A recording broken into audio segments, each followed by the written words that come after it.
Olá meus amigos e minhas amigas, sejam bem-vindos a mais um vídeo aqui do seu canal Estudos em Bíblia Hebraica e Judaísmo. Hoje nós falaremos novamente sobre Flávio Josefo. Será que Flávio Josefo de fato era um fariseu? Então venha comigo, acompanhe esse vídeo até o final e você conhecerá novos argumentos a respeito desta questão. Bom, eu fiz um vídeo há pouco tempo atrás, eu vou deixar o link na descrição. Nesse vídeo eu falo se Flávio Josefo era de fato ou não fariseu. Lá neste vídeo eu apresento o argumento de alguns acadêmicos no que tange a esta questão. Bom, amigos, acontece que lá eu apresentei um argumento de Steve Mason sobre a questão de Flávio Josefo ser um fariseu ou não. Bom,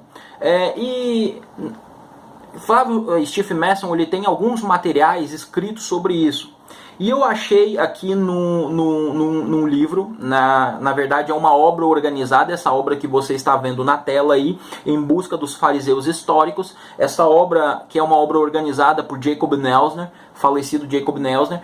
E existe dois artigos, aí, dois capítulos, na verdade os dois primeiros capítulos que foram escritos por Steve Mason e então fazem parte dessa obra.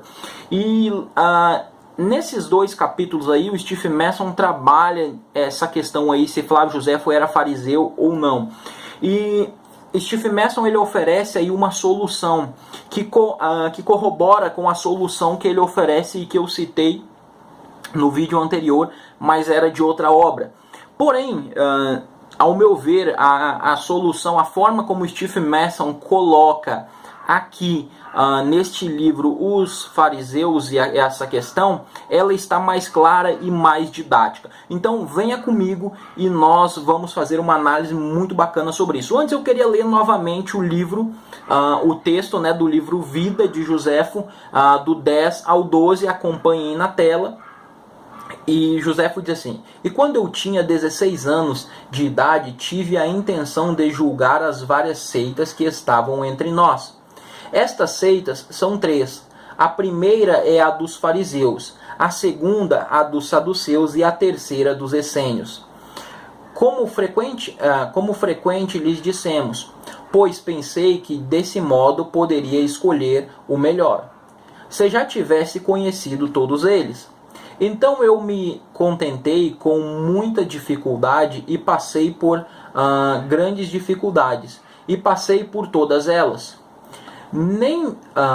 Aí ele diz assim, nem me contentei apenas com esses testes, mas quando fui informado de que aquele cujo nome era Banos, vivia no deserto e não usava nenhuma outra roupa que não crescesse em árvores e não tinha outra comida além daquilo que crescia por conta própria, e se banhava frequentemente em água fria de noite e de dia, a fim de preservar sua castidade, eu o imitei nessas coisas e continuei por 3 anos. Então, quando eu realizei meus desejos, voltei para a cidade, tendo agora 19 anos, e comecei a me conduzir de acordo com as regras da seita dos fariseus, que é parente da seita dos estoicos, como os gregos o chamam." Veja, aqui Josefo fala que ele se conduziu de acordo com a seita dos fariseus. E aí muitas pessoas pegam esse texto para dizer que Josefo era um fariseu. E aí, meus amigos, eu já mostrei para vocês que se nós interpretarmos esse texto dessa forma, nós temos contradições, está no vídeo anterior. Bom, o argumento do Mason que eu citei, que para mim está mais claro nesse material aqui e que vale a pena você conferir, eu vou pôr o texto na tela e eu vou ler aqui, tá certo? Aqui o Mason ele vai analisar essa cláusula final aqui, seita dos fariseus, quando ele diz quando Josefo diz que ele se conduziu de acordo com a seita dos fariseus, tá certo?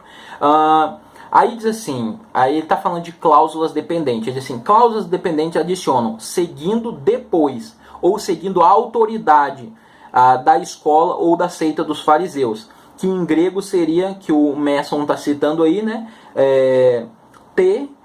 Pharisaion, Hairesi, Katakoloifon, né? E aí ele continua então dizendo assim, que é como aquele chamado estoico, né, entre os gregos. Veja, esse final aí, e inclusive Stephen Masson cita em grego e eu li o texto grego aí, não sou o melhor pronunciante das palavras gregas, mas, e aí o Stephen Masson ele faz um comentário que é o seguinte, o sentido pretendido da primeira é crucial, da primeira cláusula, né? E inclui a seguinte, primeiro o prefixo kata, no particípio principal sugere, seguindo depois alguém lidera ou segue uma autoridade, ou seja, que ele está dizendo que é a pessoa que segue uma autoridade. Ele diz assim, em vez de aderir ou tornando-se zelosamente envolvido com um grupo, que seria o dos fariseus, né? Ou seja, que a ideia do texto aqui, a tradução grega, melhor seria entendido, segundo o Masson aqui nessa cláusula final, é que Joséfo, ele seguiu a autoridade, não que ele se tornou um membro do farisaísmo, não que ele era um fariseu. Nessa outra citação que você acompanha aí na tela, o Stephen Masson diz assim, se até os saduceus vieram no cargo... Desculpa, que está em inglês aqui, deixa eu ler de novo. Se até os saduceus no cargo deveriam apoiar a agenda dos fariseus, a observação de Joséfo que sua própria entrada na vida pública exija seguir os fariseus, né, as prescrições dos fariseus, não implica qualquer afiliação mais próxima com o grupo do que os saduceus tinham. Então veja, qual a ideia que Stephen Masson apresenta? A ideia do Masson é o seguinte, Joséfo ele apresenta como os fariseus como pessoas que eles estavam ali na vida pública e que eles comandavam as questões. Eles tinham grande influência. Então o que o Masson diz é o seguinte, olha, quando ele diz que ele seguiu a autoridade dos fariseus, não é que ele se filiou ao partido dos fariseus, mas é que assim como os saduceus, e aí ele cita o exemplo dos saduceus que eram avessos aos fariseus, tinham que se submeter à autoridade dos fariseus, assim também Joséfo se submeteu. Então não é que Joséfo era um fariseu, mas é que, como ele estava na vida pública, então ele se submetia aos fariseus. Então o Masson aqui, eu achei mais didático essa abordagem do Masson aqui, quando ele diz então que Joséfo não tinha se afiliado aos fariseus. De fato ele olha e Joséfo descreve os fariseus como tendo uma influência, eu já falei isso, e ele até em alguns momentos infla os fariseus, como o Feldman fala, e eu já citei isso em outros vídeos. Então ele diz, olha, uma vez que os fariseus então tinham toda essa autoridade, toda essa influência, então Joséfo ele anda de acordo com os fariseus.